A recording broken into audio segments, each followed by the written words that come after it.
Hi there, Bobby Jones, host of Anchor Watch on Lincoln Square Media. And I just wanted to talk about a couple of observations as we're at the midway point of the week. Um, United States of America seems to really be pursuing this isolationist policy, but yet at the same time wants to be respected on the international stage.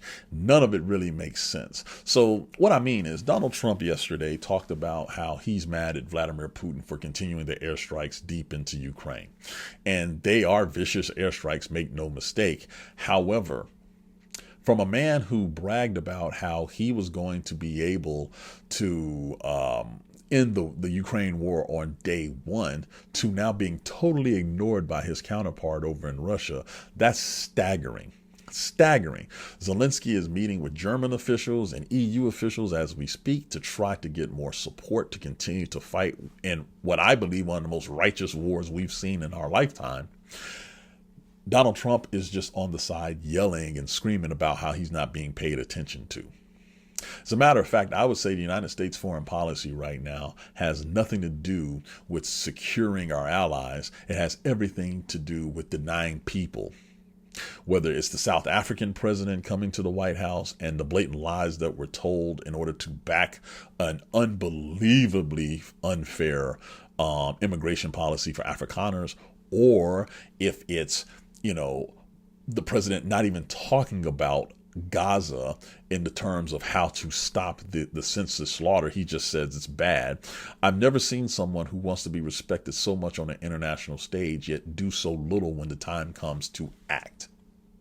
Historically speaking, post-World War II, people look to the United States to make a decision and then act on it, and it has a ripple effect across the globe. Right now, we lack the credibility and, to be completely blunt and honest, the expertise in key positions to negotiate ending these things. The National Security Council this past week was reduced in size of staff.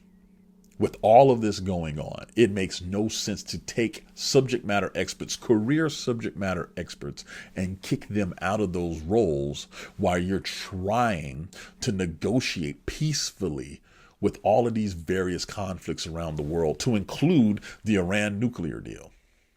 Why would you get rid of people who can help you accomplish those goals? Well, because we want to streamline things, so the gut feeling of the president is now the foreign policy.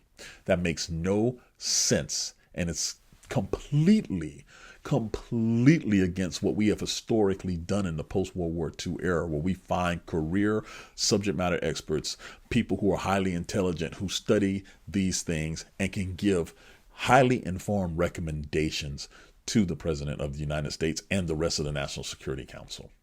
This story has not really been reported on much, but I think it's vital that we look and see who was on that council, who's no longer there, and where in specific areas of the world was that expertise reduced.